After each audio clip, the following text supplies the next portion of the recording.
Imagina un río vasto y poderoso, que serpentea por el corazón de una nación, llevando en sus aguas no solo barcos, sino también las esperanzas y los sueños de miles de personas. Ahora, imagina que en las orillas de ese mismo río, la nación ha estado desgarrándose en una guerra brutal, la más sangrienta de su historia. En medio de la alegría por el fin de esa guerra y la consternación por una tragedia inesperada, se desata otro evento, uno tan colosal en su horror, que debería haber quedado grabado para siempre en la memoria colectiva. Pero no fue así. Es una historia de desesperación y de un final que pocos vieron venir. Un final que, por alguna razón, el mundo decidió olvidar. Hoy vamos a desenterrar una de esas historias que el tiempo y las circunstancias se encargaron de ocultar. Una tragedia que, por su magnitud, empequeñece a otras mucho más famosas, pero de la que casi nadie habla. Un relato que nos lleva a las entrañas de una catástrofe humana y al misterio de por qué algunas tragedias simplemente se desvanecen en las sombras del pasado. Bienvenidos a otra historia, el lugar donde desempolvamos los grandes relatos del pasado, aquellos momentos cruciales que moldearon lo que somos, y los contamos de una manera que realmente se pueda entender. Si te interesa saber no solo lo que pasó, sino por qué pasó, y cómo todavía nos afecta hoy, entonces estás en el lugar correcto. Somos tu ventana al pasado y estamos listos para contarte un capítulo más. El año es 1865. La primavera ha estallado sobre Estados Unidos, pero no es una primavera de paz y verdor para todos. La nación acaba de salir de una de las guerras más cruentas de la historia moderna, la Guerra Civil Norteamericana. 4 largos años de matanza fratricida han llegado a su fin. Las últimas escaramuzas terminaron, y el general Lee se rindió al general Grant hace apenas unos días, el 9 de abril. Una ola de alivio recorre el país, mezclada con el dolor de las pérdidas. La Unión ha ganado, la esclavitud está abolida, pero el costo ha sido inmenso. Más de 600,000 vidas perdidas, un país dividido y una herida profunda en el alma nacional. En medio de esta euforia contenida, la nación recibe otro golpe, uno que sumerge a todo el país en un luto desgarrador. El 14 de abril, apenas 5 días después de la rendición de Lee, el presidente Abraham Lincoln es asesinado en el Teatro Ford. El ícono de la unidad, el hombre que guió al país a través de la tormenta, es arrebatado brutalmente. El país pasa de la alegría por el fin de la guerra a un duelo nacional sin precedentes. Los periódicos están repletos de noticias del magnicidio, de las ceremonias fúnebres, de la búsqueda de los conspiradores. La atención de toda una nación y gran parte del mundo está completamente centrada en esta tragedia política. Pero mientras las campanas de luto doblan por Lincoln y la gente celebra el fin de la guerra, una parte crucial del drama aún se estaba desarrollando en el sur. Miles y miles de soldados confederados que habían luchado hasta el final estaban siendo liberados de los campos de prisioneros de guerra de la Unión. Muchos de ellos habían sobrevivido a las batallas más feroces, habían soportado el horror de lugares como Andersonville o Camp Douglas, donde la desnutrición, las enfermedades y la brutalidad eran la norma. Habían visto a sus camaradas morir a diario y ahora, famélicos, enfermos, vestidos con harapos, tenían una sola idea en la mente: regresar a casa, volver con sus familias, a sus granjas, a la paz. El río Mississippi, la arteria vital de Estados Unidos, se convierte en la principal vía para llevar a estos hombres de vuelta al sur. Los barcos de vapor de ruedas, esos majestuosos gigantes de la navegación fluvial, eran el medio de transporte por excelencia. Con sus imponentes chimeneas y sus grandes ruedas de paletas, surcaban las aguas del Mississippi transportando mercancías y pasajeros. Eran el símbolo del progreso y la conexión en una vasta geografía. Después de años de servicio militar, muchos de estos barcos ahora se dedicaban a la tarea de repatriar a los prisioneros. Era un negocio lucrativo para los capitanes de los barcos, ya que el gobierno de la Unión pagaba una cantidad por cada hombre transportado. Cuantos más hombres, más dinero. En este contexto de alivio, luto y el inmenso flujo de personas, aparece en escena el vapor de ruedas Sultana. Era un barco de lujo, construido en 1863, que se había dedicado a transportar algodón y pasajeros adinerados en el Mississippi. Era grande, pero no extraordinariamente grande para la época. Unos 80 metros de eslora, con capacidad legal para transportar cómodamente a unos 376 pasajeros y una tripulación de 85 hombres. Su capitán, J. Cass Mason, era un hombre experimentado y respetado en el río. El Sultana se encontraba en Vicksburg, Mississippi, cargando tropas y otros pasajeros para su viaje río arriba, hacia el norte, con destino final en San Luis, Missouri. Fue en Vicksburg donde comenzó la tragedia. El Sultana se preparaba para su viaje cuando se le ordenó tomar a bordo a cientos de prisioneros de guerra liberados. Estos hombres, muchos de ellos demacrados por el hambre y la enfermedad, estaban desesperados por regresar. La noticia de que había barcos disponibles para llevarlos a casa corría como la pólvora entre los campos de prisioneros temporales en Vicksburg.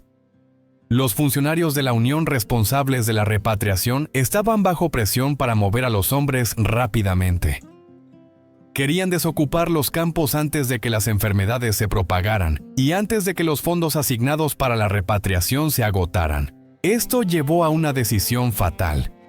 El Sultana fue autorizado a llevar a muchos más hombres de los que su capacidad permitía. Y no solo se subieron a bordo a los hombres autorizados, se sabe que se pagaron sobornos para que subieran muchos más. Los agentes del barco, ávidos de cobrar la tarifa por cada hombre transportado por el gobierno federal, hicieron la vista gorda. Así, el 24 de abril de 1865, el Sultana zarpó de Vicksburg. A bordo, en un espacio diseñado para menos de 500 personas, se apiñaban entre 2.200 y 2.400 individuos.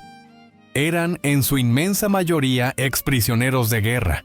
Jóvenes, viejos, algunos apenas adolescentes, todos con la marca de la cautividad en sus cuerpos y en sus almas.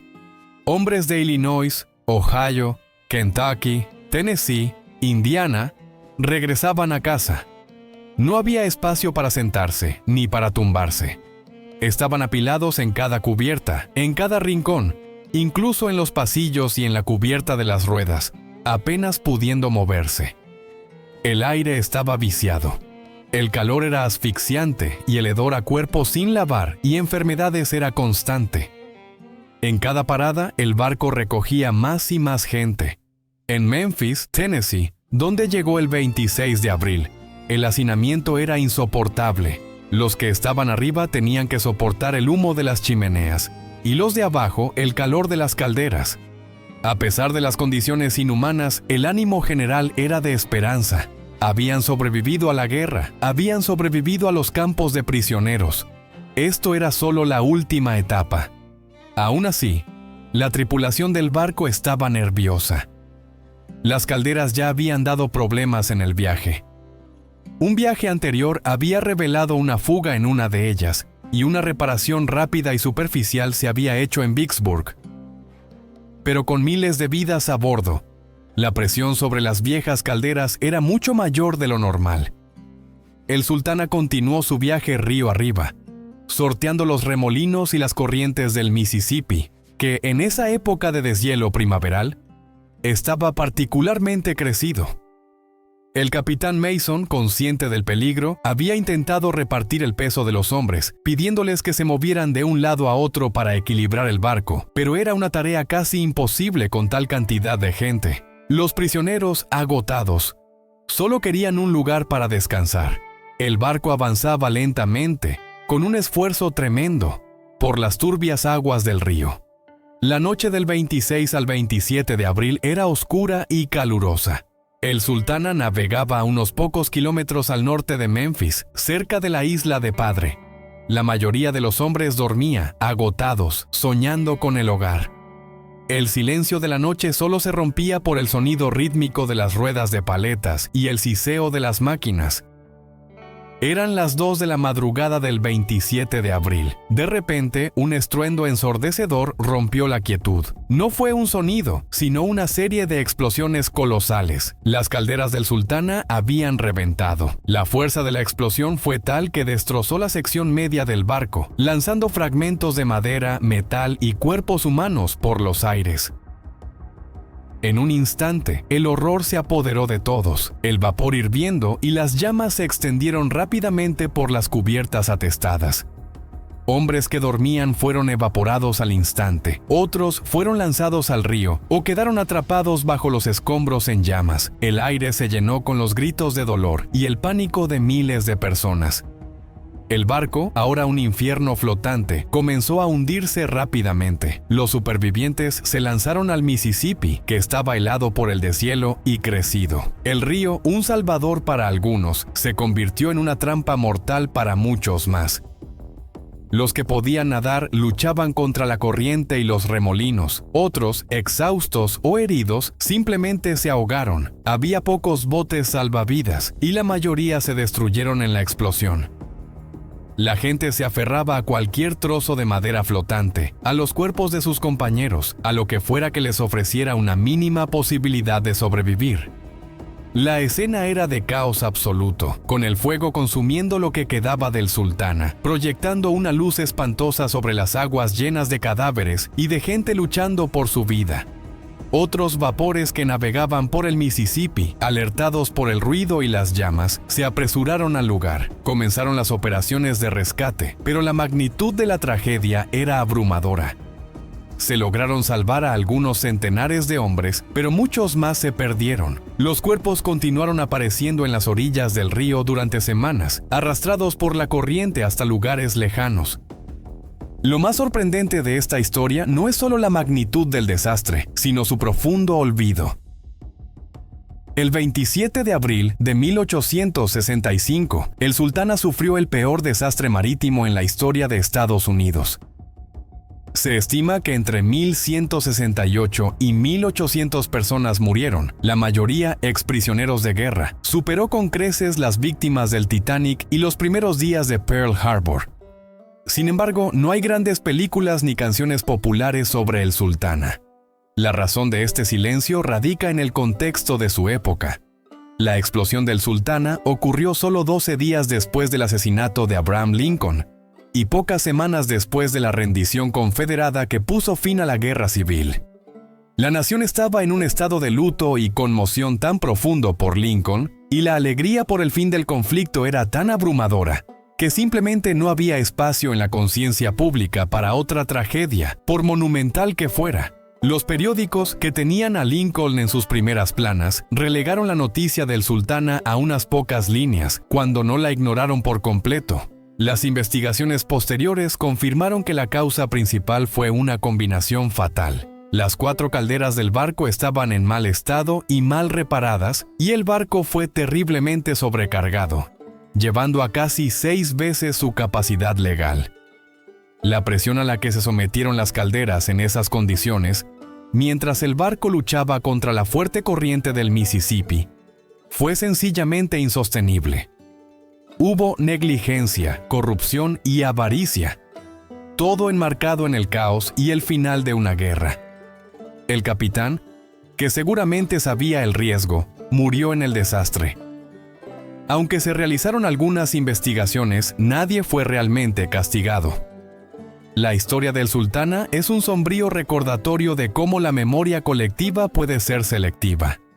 Miles de hombres que habían sobrevivido a lo peor de la guerra encontraron su final en las aguas del Mississippi, no en el fragor de la batalla, sino en el trayecto a casa. Su sacrificio y su dolor quedaron eclipsados por eventos de mayor resonancia política, y sus nombres se perdieron en las corrientes de un río y en las páginas olvidadas de la historia. Es una lección sobre cómo, a veces, las tragedias más grandes son las que menos se recuerdan. Si has llegado hasta aquí, es porque estas historias ocultas del pasado te atrapan tanto como a nosotros. Te agradecemos enormemente el tiempo que has dedicado a desenterrar este trágico episodio. Si te conmovió la historia del Sultana y crees que merece ser recordada, te invitamos a que nos apoyes de la forma más sencilla. Dale a la manita de me gusta. Suscríbete al canal si aún no lo has hecho y activa la campanita para que no te pierdas el próximo capítulo de otra historia.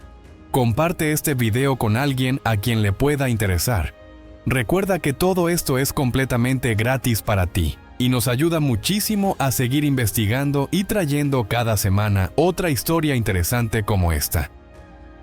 Hasta la próxima.